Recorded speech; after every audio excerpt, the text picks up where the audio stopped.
Hey everyone, मैं अभिषेक कुमार स्वागत करता हूं आपका इस वीडियो के अंदर में। आज हम बात करने वाले हैं ऑनलाइन अर्निंग करियर के बारे में। दोस्तों, अगर आप इंटरेस्टेड हो या फिर इसमें जाना चाहते हो या आपने सोचा है इसको अपना करियर बनाना, तो ये वीडियो आपके लिए होने वाली है, क्योंकि इस वीडियो में बात करने वाला हूं हर्ष अग्रवाल के बारे में, जिन्होंने ऑनलाइन अर्निंग शुरू करी जीरो से और आज ये लगभग 2 करोड़ रुपए कमा रहे ऑनलाइन अर्निंग से। ठीक है, वो कैसे, आज जानेंगे कि shoutmeloud.com इतना बड़ा वेंचर कैसे बन गया। वो ऐसी क्या 4 स्ट्रैटेजी है, वो ऐसी क्या 4 लर्निंग्स हैं जो इनके बिजनेस की बैकबोन है, जिसकी वजह से ये इतने बड़े बन गए। तो इसके बारे में जानेंगे। So guys, let's get start. थोड़ा हर्ष अग्रवाल के बारे में जानें। हर्ष अग्रवाल जो है दिल्ली के रहने वाले हैं। इन्होंने अपनी इंजीनियरिंग कंप्लीट की इंफॉर्मेशन टेक्नोलॉजी से 2008 में सितंबर में एज अ ब्लॉगिंग शुरू करी। ब्लॉगिंग को एज अ फन शुरू किया, ठीक है, प्रोफेशनल तरीके से नहीं बल्कि फन के तरीके से शुरू किया। और अच्छी बात क्या रही कि इनको रिस्पांस मिलना शुरू भी हो गया।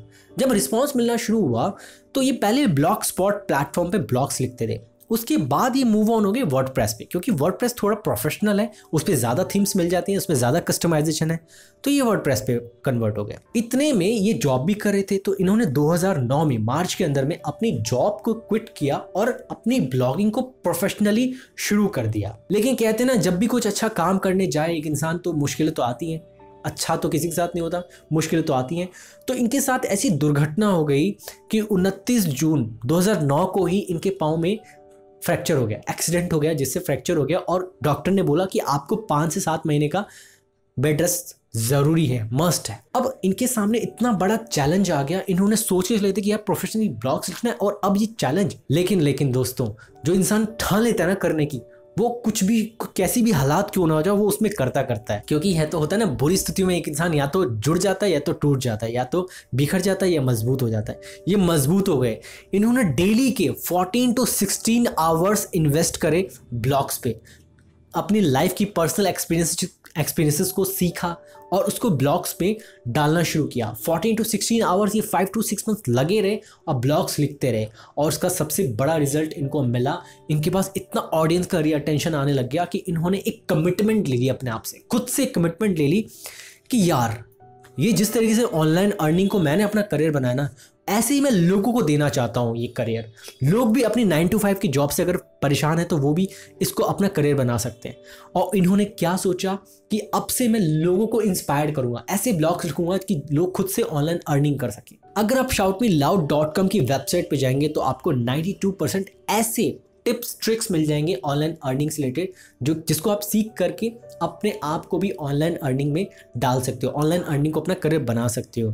और आपको 8% उनकी personal stories, personal point of view, उनके पर्सनल एक्सपीरियंसेस मिल जाएंगे। आज बात करूँ shoutmeloud.com की, तो आज ग्लोबल एलेक्सा रैंक जो है उनका 9195 में से 1373वीं रैंक पे वो आते हैं। आज shoutmeloud.com की अगर मेन अर्निंग सोर्स के बारे में जाना जाए, कुछ लोग सोचते होंगे कि यार ब्लॉग्स की जो अर्निंग है ना वो सिर्फ एडसेंस के थ्रू होती है, बट नहीं दोस्तों, इनकी जो मेन अर्निंग है वो एफिलिएट अर्निंग के थ्रू होती है। और ये लगभग गाइज एवरी मंथ $27,000 कमाते हैं एफिलिएट के थ्रू। गाइज, सबसे पहली जो स्ट्रैटेजी आती है वो आती है इनकी कंसिस्टेंट। क्या? कंसिस्टेंट। ये किसी भी काम को करते हैं ना, बड़ी कंसिस्टेंट के साथ करते हैं। और ये इनके अंदर ये जो वैल्यू कब डेवलप हुई, मैंने आपसे पिछले पार्ट में बात किया था कि जब 29 जून को जब इनका एक्सीडेंट हुआ था, जब ये 5 to 6 मंथ बेड रेस्ट पे चले गए, तो इन्होंने हार नहीं माना, ये बल्कि लगे रहे, कंटिन्यूअस ब्लॉग्स लिखते रहे, कंसिस्टेंट। और everyday new blog to 6 month, ये रोज नया ब्लॉग लिखते थे 6 महीने तक लगातार। ऐसी कंसिस्टेंट डेवलप हुई, ऐसी कंसिस्टेंट वैल्यू डेवलप हुई, कस्टमर का रीअटेंशन मिलने लग गया, कस्टमर का रिस्पांस मिलने लग गया। और गाइज, तब तक इनकी अर्निंग सोर्स नहीं होती थी, कोई एडसेंस के थ्रू अर्निंग नहीं होती थी, बल्कि उस बीच में क्या हुआ, एक व्यक्ति ने फॉरम के थ्रू इनको पूछा कि ये प्रॉब्लम आ रही है। प्रॉब्लम को जैसे इन्होंने रिजॉल्व किया, उसके बदले में इनको $10 मिल गए, राइट। उनको उस दिन रियलाइज हुआ कि यार मैं अगर $10 कमा सकता हूँ तो और भी तो अर्निंग्स कर सकता हूँ। वहां से उन्होंने एडसेंस को अनलॉक किया, जिससे इनको इंस्टेंट $100, नेक्स्ट मंथ 200, 400 ऐसी अर्निंग्स शुरू होने लग गई। सबसे बड़ा जो रिजल्ट मिला वो ये मिला कंसिस्टेंट रहने का अपने ब्लॉग्स पे, कि इनको ये बहुत ज़्यादा इंफॉर्मेटिव हो गए, ये फाइनेंशियल फ्रीडम होने शुरू हो गए। ठीक है, इनको फाइनेंशियल फ्रीडम का वैल्यू पता चलने लग गया जब इनको एडसेंस से अर्निंग होने लग गई। और सबसे बड़ा जो इनको विजन मिल गया कंसिस्टेंट रहने से, कि इनको विजन मिल गया कि यार अगर मैं कंसिस्टेंट रह करके इतनी बड़ी प्रॉब्लम रिजॉल्व कर सकता हूँ कस्टमर्स की, ऑडियंस की, तो मैं इसको अपनी बड़ी ऑर्गेनाइजेशन में बिल्ड कर सकता हूँ, एक बड़ा ऑर्गेनाइजेशन खड़ा कर सकता हूँ। वहाँ से उनकी सोच बिल्ड होनी शुरू हो गई। गाइस, हर्ष अग्रवाल की जो सेकंड स्ट्रैटेजी आती है वो आती है लर्न और इम्प्लीमेंट। क्या? लर्न और इम्प्लीमेंट। इन्होंने कभी भी वर्क पे वर्क नहीं किया। क्या? वर्क पे वर्क नहीं किया, बल्कि अपनी स्ट्रेंथ पे वर्क किया। वो कैसे? गाइस, ये हमेशा जाने जाते हैं कि ऑनलाइन अर्निंग में लोगों की हेल्प करने के लिए, राइट? ऑनलाइन अर्निंग में जो भी प्रॉब्लम्स आती है उसको रिजॉल्व करने में, इसलिए जाने जाते हैं। इन्होंने उन प्रॉब्लम से वर्क किया जो उनकी ऑडियंस खुद से रिजॉल्व नहीं कर पा रही। उस प्रॉब्लम में खुद घुसते थे, उस घुसने के बाद में उस प्रॉब्लम को खुद से रिजॉल्व करते थे और सॉल्यूशन को ब्लॉग में ड्राफ्ट करके with case study, with facts, with personal experience उसको वहां डालते थे और लोग इतनी जल्दी रिलेट करते थे, लोग जल्दी से सीख लेते थे और सबसे ज़्यादा जो व्यूज़ आते हैं इनके ऑनलाइन अर्निंग के पेजेस पे आते हैं। गाइस, कहते हैं ना, जो लोग सीखना बंद कर देते हैं वो लोग जीतना बंद कर देते हैं। तो ये जो लाइन है ना, मतलब कि इनके ऊपर बड़ा सही बैठता है।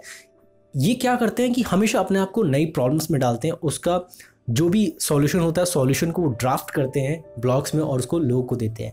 अभी रिसेंटली में उन्होंने बहुत बड़ी प्रॉब्लम जो रिजॉल्व की वो ये कि क्या होता है कि अगर आप इंडिया के अंदर में हैं तो इंडिया का एफिलिएट लिंक इंडिया के ही ऑडियंस के बीच में काम करेगा, बट अदर सिटीज़ में वो काम नहीं करेगा।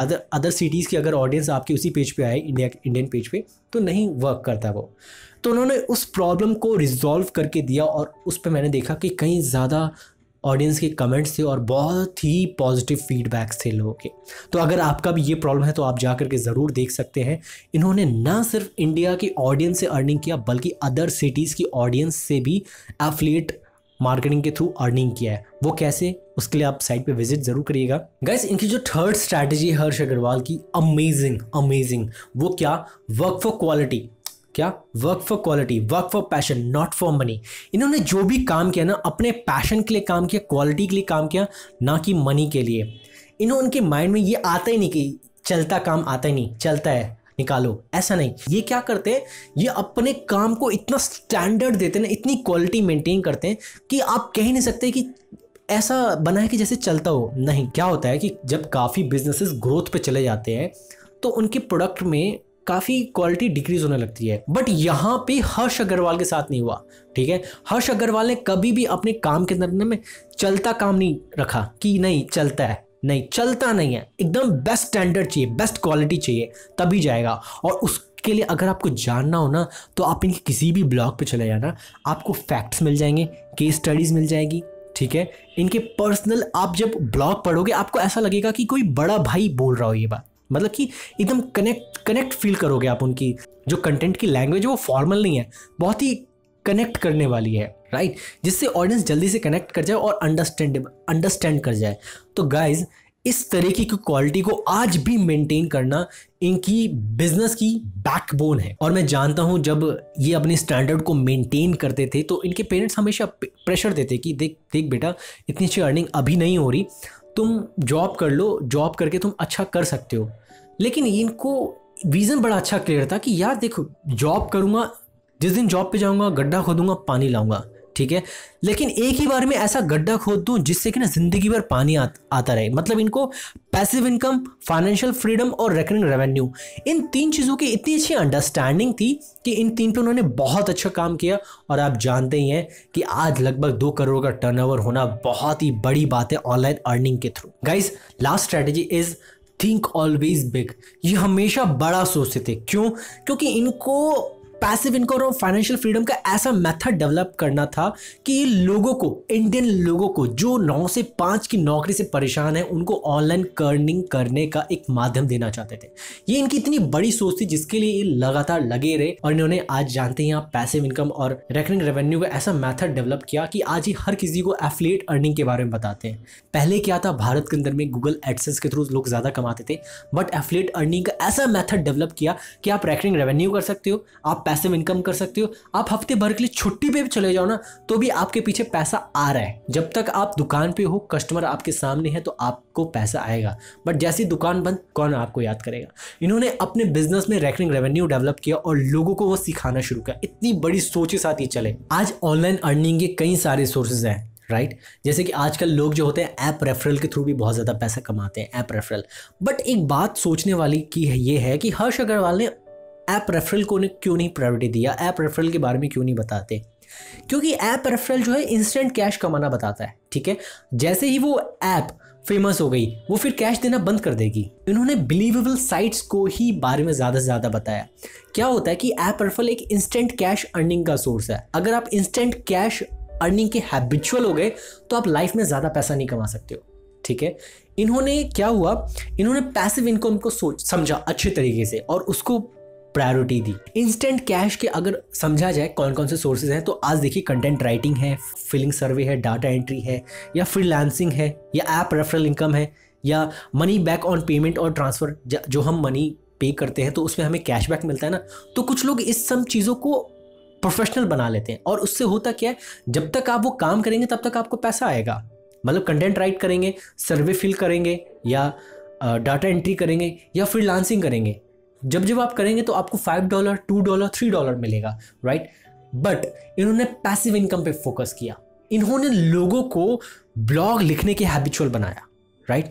जब इन्होंने लोगों को ब्लॉग लिखने के लिए हैबिचुअल बना दिया, फिर इन्होंने मेथड सिखाया कि कैसे एफिलिएट के थ्रू आपको अर्निंग करनी है। सो गाइस, लास्ट में आपको यही बताना चाहूँगा कि आप जो भी अर्निंग कर रहे हो, ठीक है, जो भी आप अर्निंग कर रहे हो, अगर वो फ्यूचर में पैसिव इनकम में नहीं कन्वर्ट हो सकती, इसका मतलब आप इंस्टेंट कैश पे काम कर रहे हो, आप हैबिचुअल हो गए हो इंस्टेंट कैश के, तो वो आपको लाइफ में, अगर आप एक दिन नहीं जाओगे, 2 दिन नहीं जाओगे, तो आपको अर्निंग नहीं आएगी, ठीक है। तो इन्होंने पैसिव और रेकरिंग रेवेन्यू पे काम किया। अगर आपको लगता है कि हर्ष अग्रवाल की तरह आप भी कुछ बड़ा कर सकते हो, 2 करोड़ का टर्नओवर से भी बड़ा करना चाहते हो ऑनलाइन अर्निंग में, तो इनके मेथड को जाकर के आप सीख सकते हो। Guys, last but not the least, अभी नहीं तो कभी नहीं। क्या अभी नहीं तो कभी नहीं? दोस्तों, आप पता नहीं यूट्यूब, अदर वेबसाइट्स पे कितने सारे कंटेंट्स पढ़ लो, वीडियोस देख लो, 100, 150, 200 वीडियोस देख लो आप ऑनलाइन अर्निंग से रिलेटेड, बट आप अगर एक डिसीजन नहीं लोगे कि मुझे अभी करना है शुरू, अभी कुछ करना है, तो कुछ भी नहीं आएगा। किसी वीडियोस, किसी कंटेंट को पढ़ के लाइफ में चेंज नहीं आता। लाइफ में चेंज आता है आपके डिसीजन से कि हाँ मुझे शुरू करना है। वो शुरू करने का डिसीजन आपको लेना पड़ेगा, अभी नहीं तो कभी नहीं। तो डिसीजन लीजिए कुछ शुरू करने का ऑनलाइन अर्निंग को, और बहुत ही रेलेवेंट तरीके से। तो shoutmeloud.com पे जाकर के आप चीज़ों को अच्छे से पढ़ सकते हैं, समझ सकते हैं और शुरू कर सकते हैं। अगर आपको मेरा वीडियो अच्छा लगा हो तो प्लीज़ लाइक करिएगा और सब्सक्राइब करना मत भूलिएगा। और हाँ, अगर आप इंस्टाग्राम पे हैं तो आकर मुझे फॉलो करिए। मेरे इंस्टाग्राम पे मेरा लिंक दिया हुआ है। आप चाहते हैं कि मैं ऐसे ही बेहतर इंस्पिरेशन और नॉलेजफुल वीडियो लाऊं जिससे कि हमारे यूथ को क्लैरिटी मिले और डेवलप हो, तो अभी सपोर्ट करिए मेरे मिशन में इस पैट्रियन लिंक पर क्लिक करके। धन्यवाद आपका इस वीडियो को देखने के लिए।